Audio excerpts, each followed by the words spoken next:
The Nazis are fighting in Egypt, and they need to make a decision fast.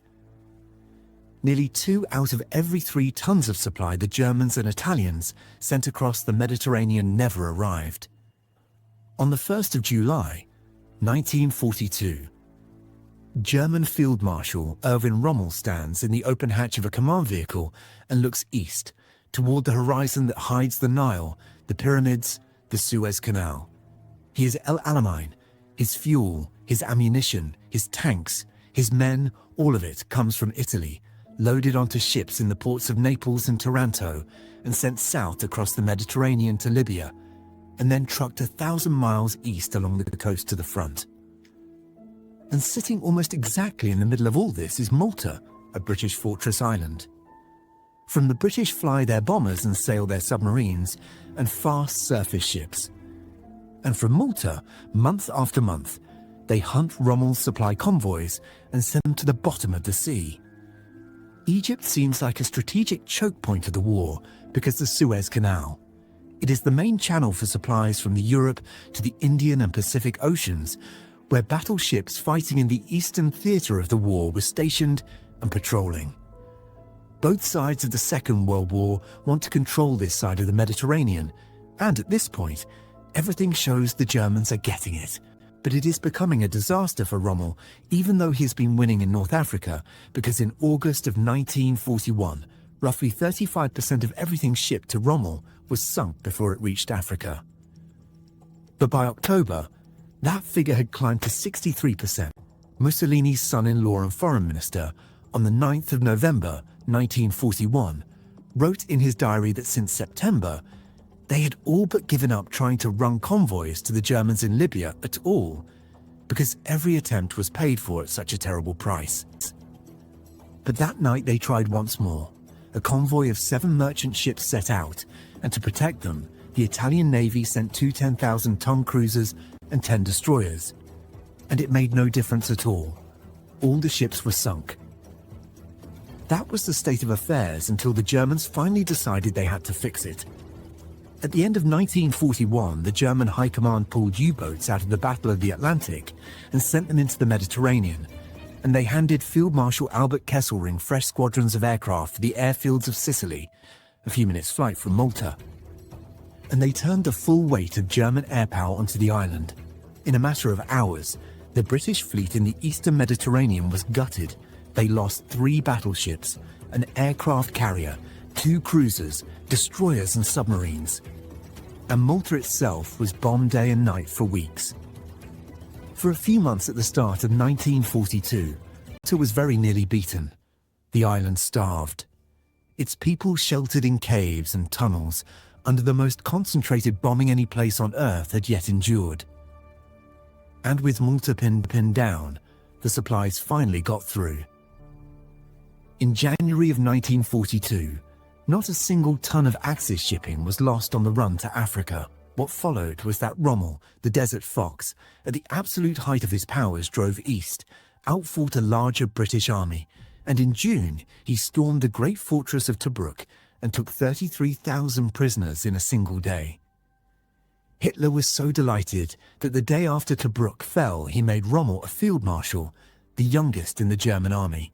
And now the road to Egypt lay open, and now Rommel is staring at horizon, the Nile, Alexandria, the Suez Canal, and also beyond it, the oil fields of the Middle East, and beyond even those, a link-up with the German armies driving down through Russia toward the Caucasus.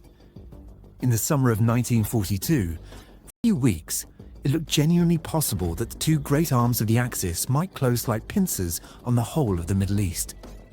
Even Mussolini could smell it. He flew to Libya himself, believed that he could enter Alexandria in 15 days. Rommel's own chief of staff, General Fritz Bayerlein, remembered Mussolini waiting impatiently behind the front lines for the day when he might take the salute at a parade of Axis tanks beneath the shadow of the pyramids. And this is the exact moment some members of the German command saw potential to insert themselves into the war and gain even more influence. Grand Admiral Erich Raeder, the head of the German Navy, had spent months trying to make Hitler see the Mediterranean, the way a sailor saw it, as a single connected problem, where the road to Egypt did not run through the desert, but through Malta. And in March of 1942, Raeder finally talked Hitler into approving not just Rommel's offensive toward the Nile, but the other half of the equation that actually mattered, the capture of Malta. German and Italian paratroopers and seaborne troops would drop onto the island and take it, once and for all, and slam shut the door through which the British had been strangling Rommel for 2 years. The desert drive would begin at the end of May. Malta would be assaulted in mid-July. And then, on the 15th of June, 1942, with Rommel in the middle of his greatest triumph, with Tobruk just fallen, and the door to Egypt swung open, Adolf Hitler postponed the attack on Malta. His reason was that he could spare neither the troops nor the aircraft, he told Raeder, because he needed them all in Russia. The Great Summer Offensive in the east was beginning, the drive towards Stalingrad and the Caucasus oil, and Hitler had committed everything to it.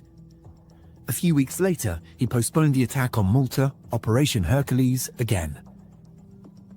He reasoned that he could wait until after the summer offensive in the east was finished, and Rommel had conquered Egypt anyway. In the meantime, the Führer advised, the island could simply be kept quiet by bombing. But the logic of the previous problem faced before the initial bombing of Malta was that Rommel could conquer Egypt only if his supplies got through. His supplies could get through only if Malta was neutralized. Malta could be neutralized permanently only by taking it. And Hitler's plan was to skip the taking of Malta on the assumption that Rommel would win anyway. He had reluctantly sent the Afrika Korps to Libya in the first place only to stop a complete Italian collapse. Not because he grasped that Egypt and Suez might be worth more than the battlefields in Russia. So in the end, Malta was not kept totally quiet. On the 16th of June, one day after Hitler postponed the assault to take over Malta, a large British convoy fought its way through to the besieged island. More would follow. And then following that came more reinforcement. Spitfire fighters, flown off the deck of the American aircraft carrier Wasp, landed on Malta's cratered runways and drove Kesselring's bombers out of it. From that point on, 3/4 of Rommel's supply ships were sunk. He was, once more, being starved by Malta, but this time with no error left at all for the Nazis. That is how the Desert Fox came to be sitting outside Alamein on the 1st of July with only 13 running tanks. He was 60 miles from Alexandria. He could very nearly see the prize, and he did not have the fuel, or the shells, or the tanks to close the victory because they were all sunk to the bottom of the Mediterranean. At Alamein the British line held. And then, in the autumn of 1942, a new British general named Bernard Montgomery resupplied, secure, because of Malta attacked. This second battle of El Alamein broke the Afrika Korps and sent it into a retreat that never truly stopped until the last Axis soldier in Africa surrendered. It was, as much as Stalingrad in the same season, the moment the tide of the war turned in the West. Winston Churchill would famously say that before Alamein Germany never had a defeat, and after it never had a victory. And behind Alamein was Malta.